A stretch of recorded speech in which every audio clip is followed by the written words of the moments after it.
Hello प्यारे बच्चों, मैं हरकिशन। और जैसा कि आप सभी जानते हैं, मैं एक फिजिक्स टीचर हूँ। आने वाला जेई मेंस और नीट का एग्जाम है, उसके लिए हम प्रिपेयर कर रहे हैं। तो हमने एक जेई मेंस 2025 का क्वेश्चन दिया है। गिवन है, in the following circuit the reading of ammeter will be the Zener breakdown voltage is equals to 4 volt. जो जीनर ब्रेकडाउन वोल्टेज है वो हमारी 4 वोल्ट गिवन है। ये हमारा सर्किट है, 12 वोल्ट की बैटरी कनेक्ट है, 100 ओम का एक रेजिस्टेंस यहाँ है, ये एक जीनर डायोड कनेक्ट है आपका, ये वोल्ट मीटर, ये एमीटर, 400 ओम एक रेजिस्टेंस ये है। तो यहाँ जो एम्पियर मीटर है आपका, उसमें से कितना करंट फ्लो हो रहा है, तो वो हमने फाइंड आउट करना है। देखो, हमें इस तरह के सर्किट में जो जीनर डायोड का है, पहले ये चेक करना होता है कि whether it is connected in reverse bias और नॉट। फर्स्ट पॉइंट होता है check whether Zener diode is reverse bias और नॉट। अब जैसे देखेंगे, बैटरी का पॉजिटिव एंड है, एन साइड ऑफ डायोड से कनेक्ट है, और नेगेटिव एंड है, पी साइड से कनेक्ट है। तो that means this is correct. क्या कनेक्ट है आपका, ये रिवर्स बायस में कनेक्ट है। सेकंड चेक करना होता है वेदर जीनर ब्रेकडाउन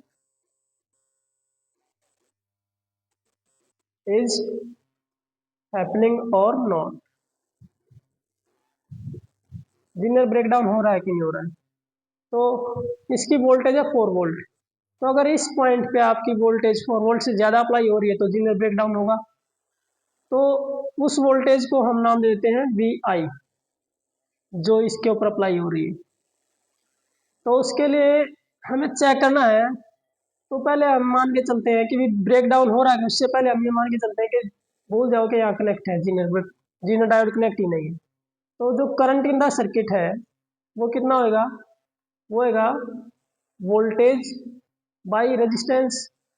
तो 100 प्लस 400, क्योंकि अगर ये कनेक्ट नहीं है तो यहाँ से करंट इसमें गया, यहाँ गया, इसमें तो जाएगा नहीं, इनफाइनाइट रेजिस्टेंस है। तो ये दोनों किस में आ गए, सीरीज में। तो वोल्टेज बाई रेजिस्टेंस, तो 12 बाई 500 एम्पियर कितना करंट फ्लो कर रहा है। तो वोल्टेज इन 100 ओम, इसमें कितनी वोल्टेज ड्रॉप हुई, तो करंट जो इसमें फ्लो कर रहा है इनटू रेजिस्टेंस, कैंसिल हो गया, 5 से 12 कैंसिल करो, 5 टू जा 10, डेसिमल के बाद 20 या 5 4 जा, तो 2.4 वोल्ट इसमें ड्रॉप हो गया। जो बचा हुआ ड्रॉप है वो इसमें होगा। 12 में से इसको माइनस कर सकते हैं या फिर हम निकाल सकते हैं वोल्टेज ड्रॉप इन 400 ओम। तो करंट जो है इसमें इनटू इसका रेजिस्टेंस, तो कैंसिल होके कितना आ गया, 48 बाई 5, 5 9 जा 45, डेसिमल के बाद 30 हो गया 5, तो 9.6 वोल्ट इसमें ड्रॉप हो रहा है। तो इसका मतलब जब आप इसको कनेक्ट कर रहे हो तो इस एंड पे जो है 9.6 वोल्ट अप्लाई हो रहा है, इसमें 2.4 वोल्ट ड्रॉप हो गया था। तो 9.6 जो है, जिसको हमने वी आई बोला है, V I that is greater than Zener voltage. In case जब आपका V I greater than Zener voltage होता है तो ब्रेक डाउन विल हैपन। तो क्या होता है, ब्रेक डाउन विल हैपन। तो उस केस में जो डायोड है, Zener diode, that acts like a voltage regulator. Voltage regulator, तो वोल्टेज रेगुलेटर का क्या काम होता है, वो लोड रेजिस्टेंस में, ये आपका लोड रेजिस्टेंस हो गया, इसमें जो वोल्टेज मेंटेन करता है वो उसकी जीनर वोल्टेज के इक्वल होती है।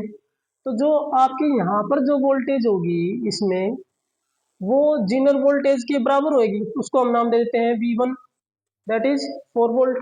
तो अगर 4 वोल्ट यहाँ पर अप्लाई हो रही है तो करंट कितना हो जाएगा, वोल्टेज बाई रेजिस्टेंस, तो 4 बाई 400 एम्पियर, तो 4 से कैंसिल हो गया आपके पास 100 पे, तो 1 बाई 100 एम्पियर करंट जा रहा है इसमें से।